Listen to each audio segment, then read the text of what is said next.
You're listening to SM Media, the #1 place for exclusive content.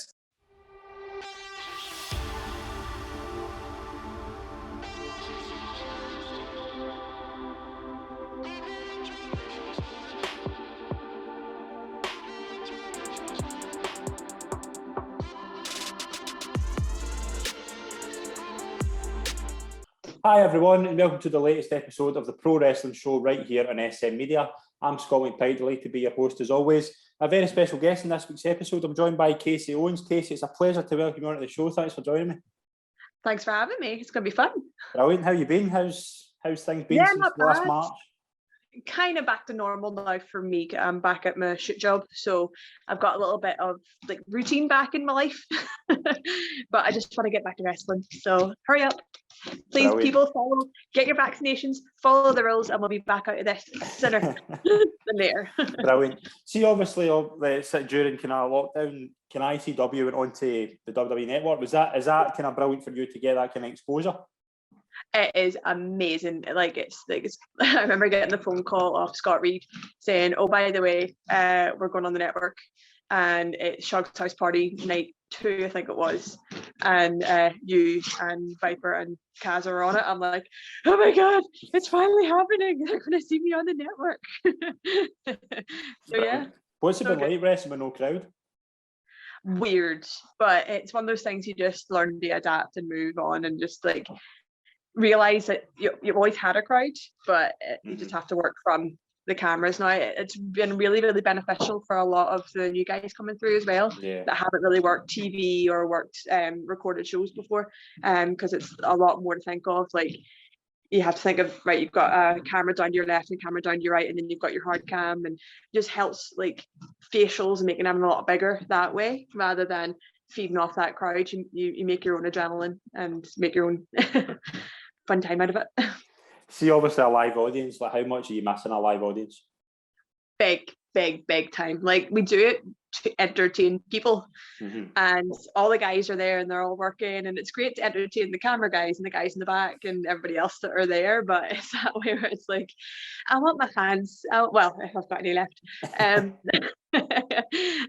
I want the people there, because like like I was saying, you feed off that adrenaline keeps you going, and that parts of the match where you're just like, oh, I need that extra wee bit of oomph, and then you've got the crowd there behind you just giving you that energy. It's just it's hard to explain.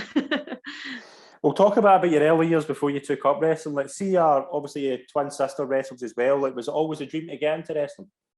For myself, really, it's always been there. I remember like watching it with my older brother and my dad, and then saying to my mum and dad when I was like 11, and they had like an exercise bike in the house and stuff like that, and I started using it, and I was like, I'm going to be a wrestler when I grow up, and they're like, yeah, okay, that's fine.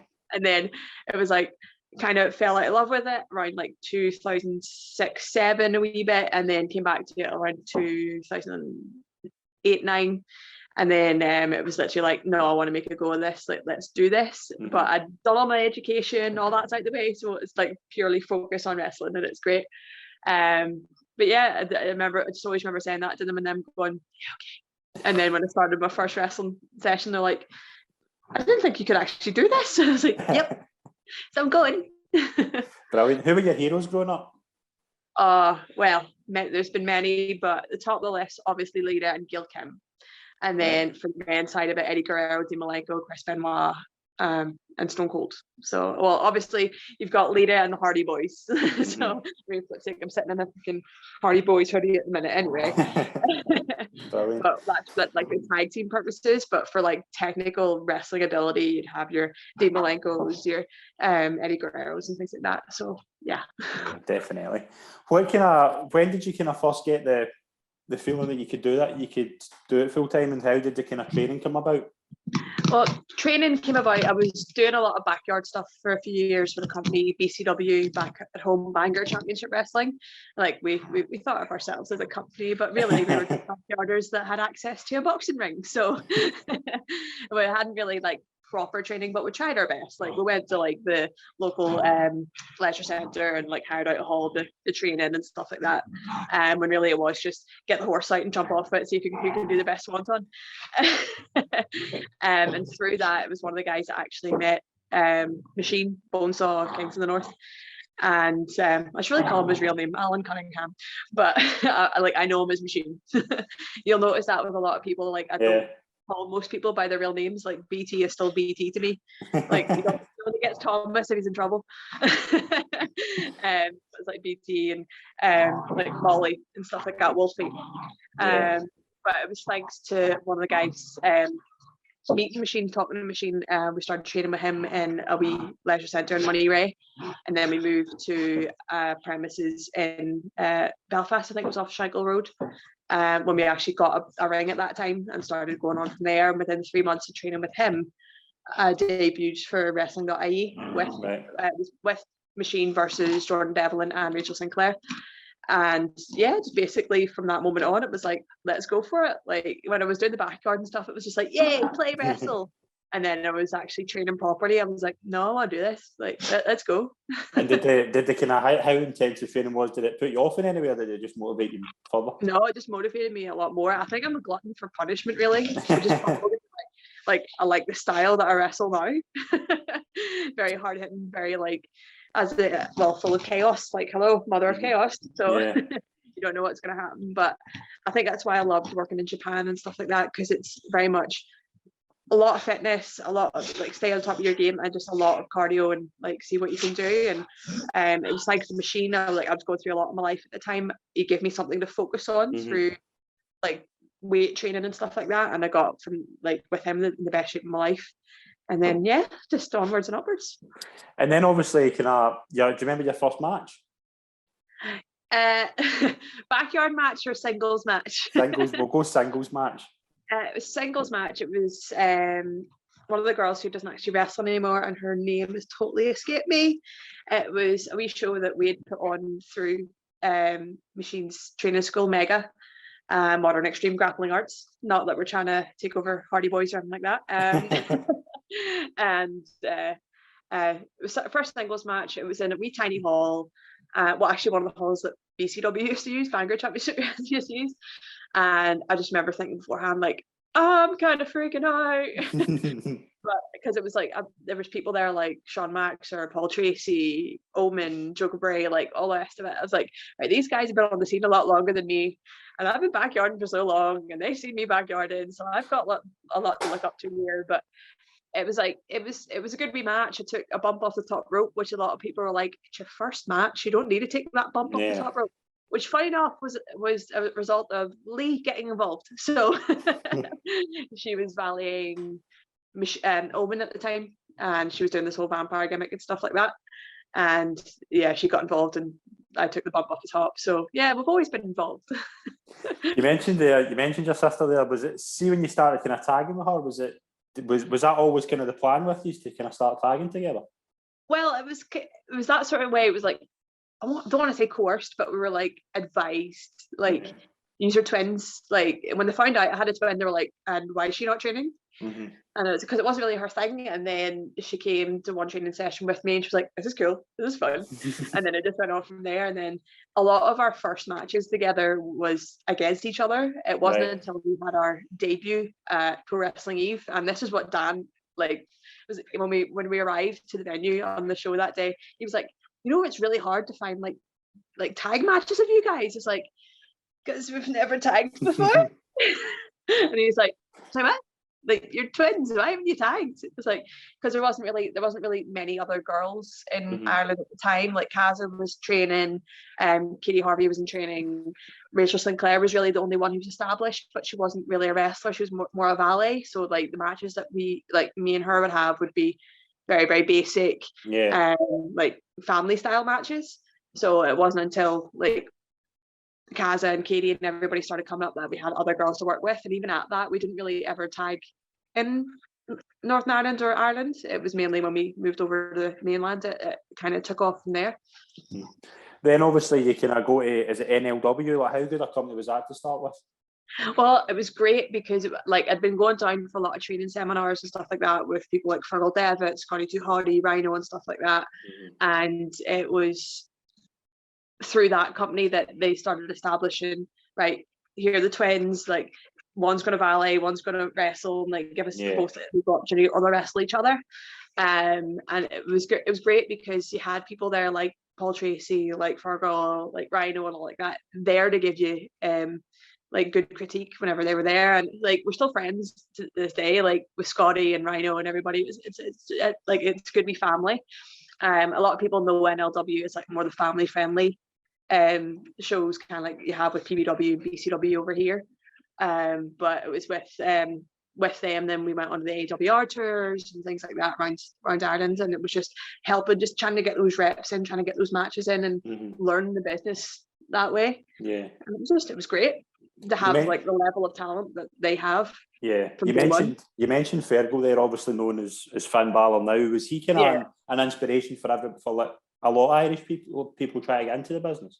Oh, definitely. Like it would be definitely him and Sheamus, like from the old days and like Irish Whip and stuff like that. It was like there Fargo was making a huge name for himself out in Japan. Sheamus in the US, like it was like, we may be a tiny wee country, but we have talents by the bucketful. Like like I mean, you've seen the talent coming out now, like Kings of the North, Paddy Morrow, Kaza, Session, Jordan Devlin. Like I could go on and on and on and on. Like Sean Maxer as well. There's just so much talent there, and for such like in such a wee place, you would expect a lot of rivalry going on, but it's a big family, and it's nothing like it's went on up and up and up and up, like the same way ICW did in Glasgow with OTT in Dublin. Like it's just went up. Definitely. See, when you got the call to go to Japan, how big a buzz was that to get that call? Well, it was thanks to like, it was through Kenny Omega. Like I was speaking to Fergal about it. I really want to get out there, and Kenny had connections with Ice Ribbon through Sheeta, and I was like, I really want to get out there. Like my life's falling apart over here at the minute. Like there's a lot of stuff going on, and I was like, I just need to go. Like I need to go do what I want to do. Like I want to go to Japan. Let's just disappear for a few months and go live the dream. And it was like, right, okay. And then Kenny messages like, right, when you come out, how long are you looking to come out for? It's like 3 months, whatever, how long, because a lot of people only go for like a couple of weeks the first time just to get like the toe in the water. And I was like, 3 months. And he was like, no, love that, thanks so much. So, and then it was through that, and then I got the message from Sheeta. It's like, right, okay, what dates you're going to come, blah blah blah, I'll come meet you at the airport, and on like that. So it was actually it's the push and the trust from somebody like Fergal and Kenny going like, we don't really know you, we just know that you've got this drive and this ambition. So, and Ice Ribbon, for the company that it is, it's a company for a lot of younger girls starting, which is a good like segue into like Sendai Girls, or at the time JWP or Reina, and then Stardom. So it's a good wee place to start off with. And then obviously, like, would you say that was a great experience and kind of one that's kind of shaped your career? Unreal. Like it gave me a really, really big kick up the ass, because I thought I knew what training was until I went there. And then the work rate that these girls have, and like a lot of these girls are like 13, 14, 15, 16, still in school, doing really, really well at school, and then they're training at night and then shows 2-3 times a week. Like it's I don't know whether it's just the Japanese work ethic or whatever, but like they put literally everything into everything they do. And I was like, right, if I really want to make a go of this, like I need to follow this this what do you call it, this what's the word I'm looking for, this example. See, like, the style, you need to eat, sleep and breathe it. See the style they've got over there. Were you quick to kind of adapt to that, or was that because I was always like watching it and I was very much educated on it, like I knew what was going on. Like I'm speaking to a lot of people before I went out, like Fargo, like Kenny, like Tommy End and Dante and everybody. It was like, right, okay, what is it like out there? Like what can I expect? It's like, well, from the men's point of view, you could get young boys, or if they see a lot of talent in you, they may go a little bit easy on you or not. Like it depends on them, and I'd rather that they treated me exactly the same as everybody else, and not just as a gaijin. Like I want to be treated like as a wrestler out there, like as same as everybody else. Brilliant. You come back to the UK and obviously ICW, your first event there. When did you first kind of hear about that? Well, it was whenever I had the first booking with Fierce Females in 2012, and then I came over for Santa Gravy just to hang out and like test the waters and stuff like that. And then just went on from there, had a great chat with Dallas, and he was like, right, so twins and like tag matches and all this stuff, like what are you feeling, what do you want to do, blah blah blah. And I was like, well, we'll see what we can do. We just went on from there and just fought a few space balls and like charity events, stuff like that for them. And just we were always there. Like by this time Leah had already moved over, I'd moved over, so we were always at every event. So we were just taking advantage of being there and seeing how everyone's put together, training, and see, like, look, if you need us, we're here. Like, yeah, best way to do it is like always bring your gear just in case, and that's what we always did. So it was always there. Brilliant. The likes of obviously like Kaylee Ray, Nikki Cross, Viper, they've all done really well since. But see, even then, could you tell they were really good in the ring?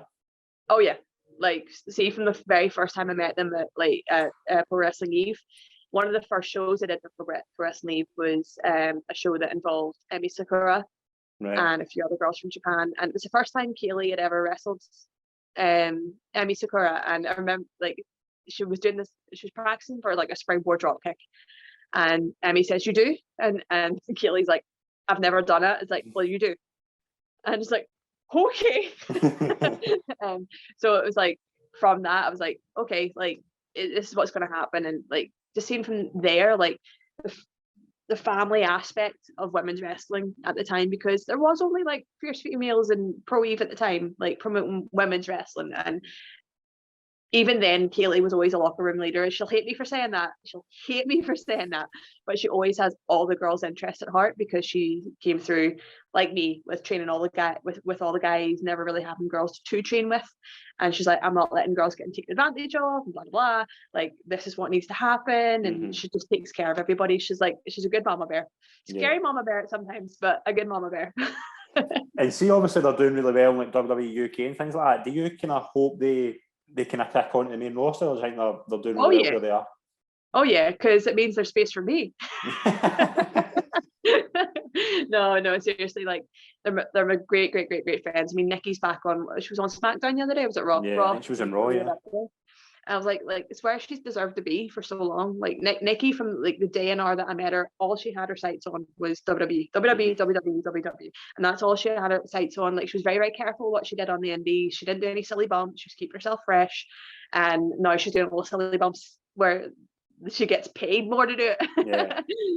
So that's the good thing. But like, honestly, I really want the best for them. Like, they are my really, really, really good friends, and that's what you want in life. You just want everybody to succeed and be happy. Brilliant. See, obviously later on you had a match with Melina in 2017. Do you remember that? Yeah. Was that a match where you could, like, obviously she was a veteran, she'd been in WWE for a long time. Do you learn a lot from that, and would you get excited when you hear you'd be working with Lisa? Oh yeah, because it was somebody that I'd always wanted to wrestle. I've seen her wrestling Kaylee and all like that before at Southside, and we had this like big 8-woman tag match. I had Jessica Havoc and her and all in it, and it was just like we had this little bit in the match. I was like so excited to do more with her. So when it came to actually getting the chance to wrestle her in singles, it was just like, yes, let's go. And she could tell I was so excited about it. So Brilliant. Did you enjoy that match? Yeah, I really enjoyed it. It was a good fun day that day, because everybody was just buzzing, and she's like, "Oh my god, I'm finally doing it!" And, like, she is just so full of energy and so hyped. It's like such a good energy to feed off. Who's kind of some of the best veterans you've worked with? Mercedes Martinez for sure. Right. Like, I had her at Pro Wrestling Eve and she won. Command Bolshoi, like, I wish we had. Well, not more time, because she's a clown and I'm scared of clowns. But she, unfortunately, in her first match, she tore her knee completely. Right. And like, she won weekend. It is a hard weekend. Like, you're doing upwards to 4 to 5 matches that weekend. Like, you're doing the tournament and then you've got the 4th show. And a lot of the times I'll do the 4th show as well. So everybody's going whole hog, because it's like, it is a tournament. So and I just remember going to her and it's like, if you can't do this, it's okay. And she's like, nope. Well. So like, I can see that we could have had like a more epic match, but I was just so concerned about her knee. It's like, you're not lifting me, you're not doing this, you're not doing that. Like, I'm taking care of you. You're a vet. Like, you're a big name. Like, you're the reason that Eve came about, because Emily watched a lot of Bolshoi stuff and she was so inspired by her. But yeah, so it's like, there's the one vet that I really want to wrestle, like, and that's Lita, obviously. But Gail Kim, like, that was just, I remember Ben saying to me, like, it's our last match in the UK, like, ever, and I want you to have it because you've done so much for me. And I was like, what? Ben? Me? Are you sure you don't want Kaylee to do that? Because he knew, like, she's one of my inspirations. Like, she's just amazing. And did that come about from TNA, or was that kind of early WWE? That was Southside Wrestling. Like, Ben was organising because she was trying to do like a farewell tour and stuff like that. And, like, so Ben was like, please, like, I've had you on my shows before. Like, I would be honoured if I could have you on the show for the last match in the UK. And she was like, sure. And then he said to me about it, and I was like, oh, okay. And she's such an amazing person to work with. The way she puts matches together, like, her psychology is unreal, and like, she can still go. Like, she's a bit of a sore back, but like, that doesn't put her off. Like, she's still doing all the silly stuff, and like I just love her to bits. And because of like the connection that we had from boot camp, and she's done like BCW and stuff like that before, so we kept the contact like here and there, and she's just amazing. Like, I can't say anything else about her. Brilliant. You become the ICW Women's Champion, beating Kaylee Ray at Shug's House Party 4. Was that a big kind of moment for you, kind of getting the title?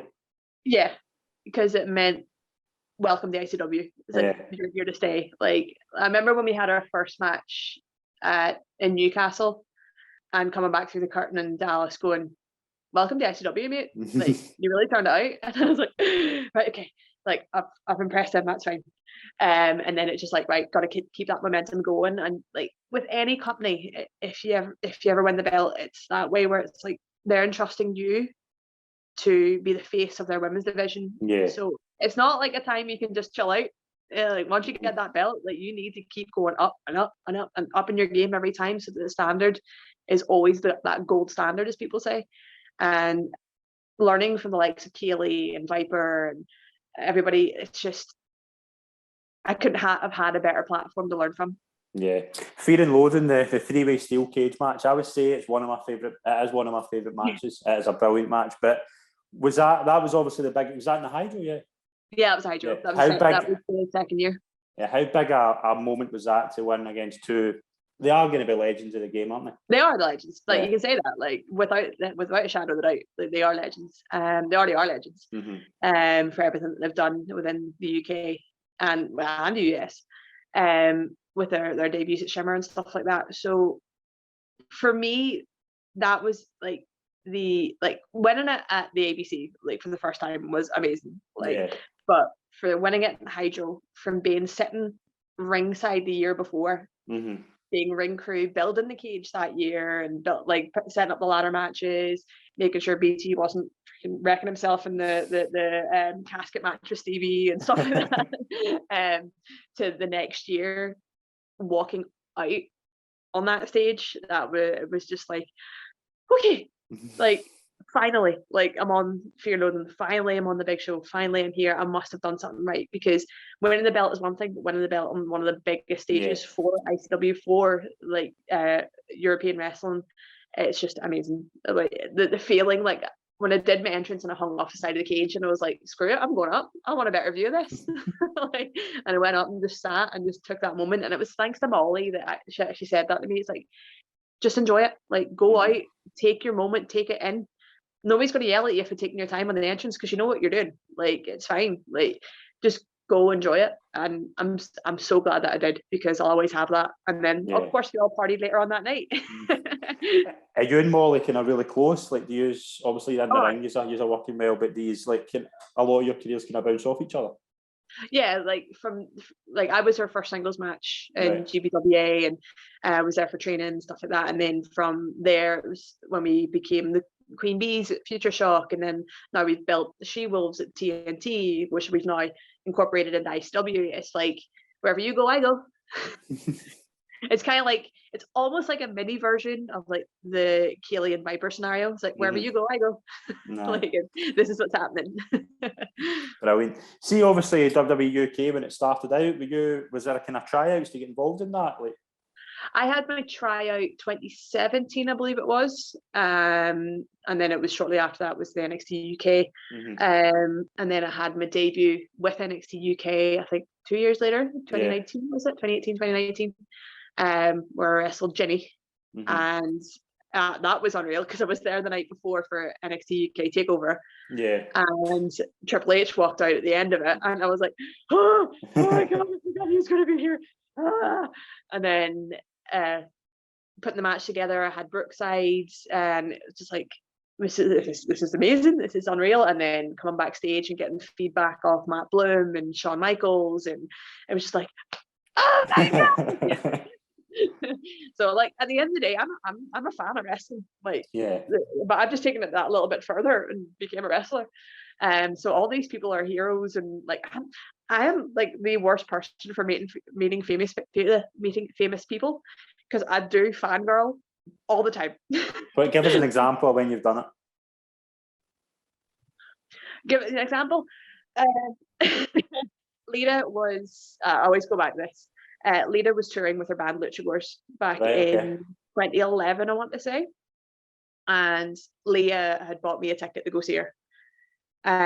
So I was like, okay. And then so we got to Auntie Annie's like 2.5 hours early. We were having a few drinks. And I was sitting going, oh! So excited. And then we went upstairs when they opened. So I was like, great, grand, wonderful. And as I walked through the door, there she was setting up the Luchagors merchandise. And I literally just stopped. Like I couldn't make my legs move, and I couldn't say anything because she was like, this is one of my heroes standing right there. Like I could touch her. And then Leah literally had to grab me by the shoulders and move me and go, I'm really sorry. Oh my God. And then later on, after like the show had finished and she was at merch, I was like, I pretty much bought everything. And she was like, well, if you all want to come back to the hotel, we'll all have a party and blah blah blah. And me being dumbass went, oh, I need to get home to my other half, he's not well. I was like what am I doing? Well, I was like, I've just been invited to go party with Lita. And I went, but anyway. Brilliant. But yeah, so it was just like, that's the total like sort of fangirl I'm like oh my God like they're over there. How much are you enjoying kind of what you're doing right now? Kind of obviously ICW is back to working. How much are you enjoying your time now? I'm really enjoying it because there's a lot more creative freedom at the minute, especially with what we're trying to build in ICW with the She-Wolves. They're asking us like a lot more. It's like, we've got a direction for you. What do you think about this? So like, okay, we like that idea, but how about we do this and this and this? And that's kind of like how we run it. When I say run it, it's kind of like how we work at TNT. Like a lot of stuff is bounced off us, like a lot of ideas, where a lot of companies are just like, we want you to do this, like this idea that we have, can we go this way? It's like, okay, but can we just tweak it? Whereas TNT and ICW, they tend to come to us and go, we've got this idea. And it's like, right, okay, so in 6 months' time, you want X, Y, and Z. So how do we get to that point? And like Molly is like, I don't know if you've spoken to her, but she's amazing. Like she should be on any creative writing team on any company. Right.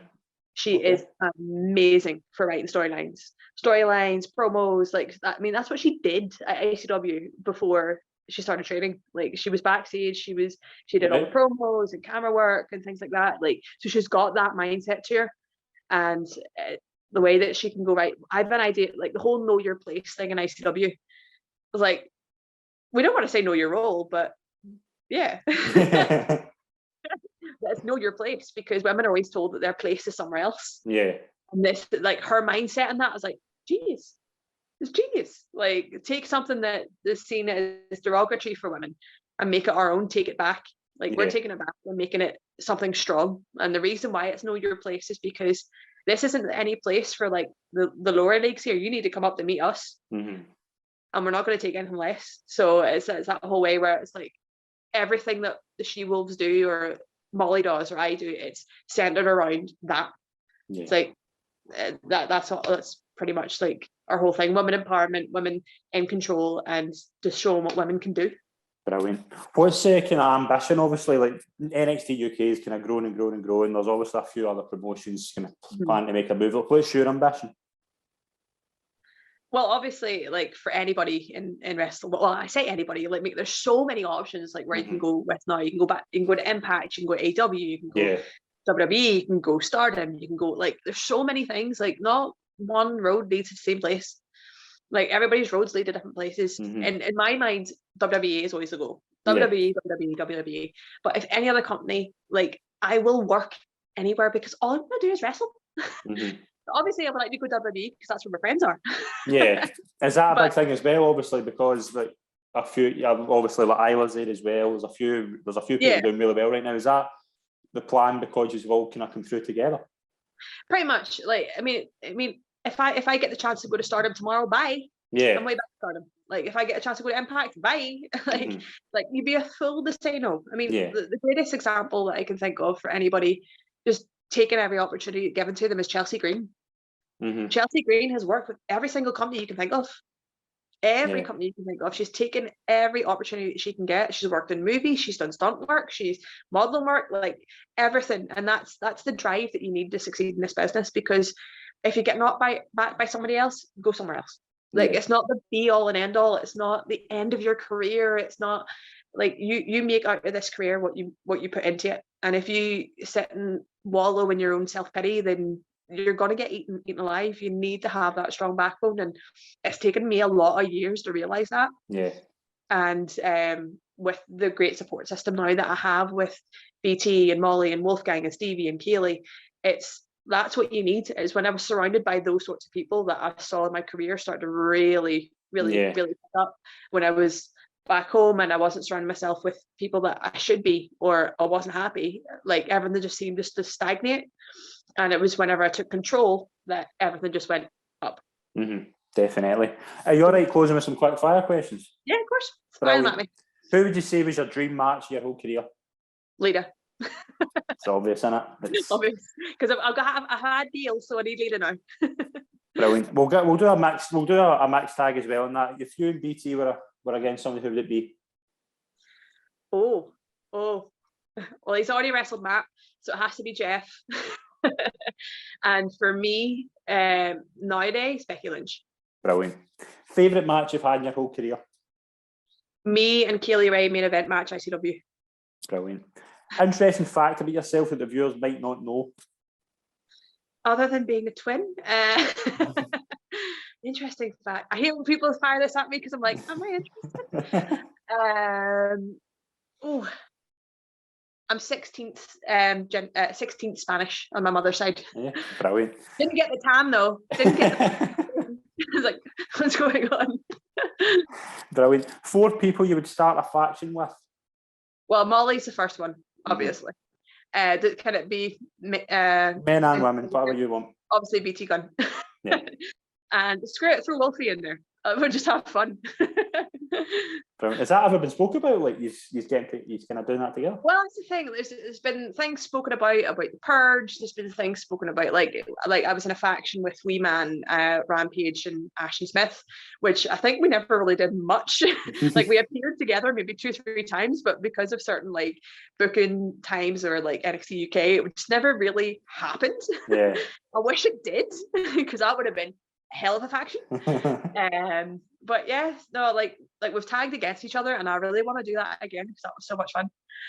But this time I want it to be me and Molly versus Wolfgang and BT. Brilliant. That would be brilliant. Your favourite film and TV show? Favourite film? Oh, there's too many to choose from, but any of the Lord of the Rings, because I'm a big fantasy mark. TV show at the minute is Orange is the New Black. Very good. Final question, highlight of your career? Highlight of my career, wrestling Gail Kim in her final match in the UK. Brilliant.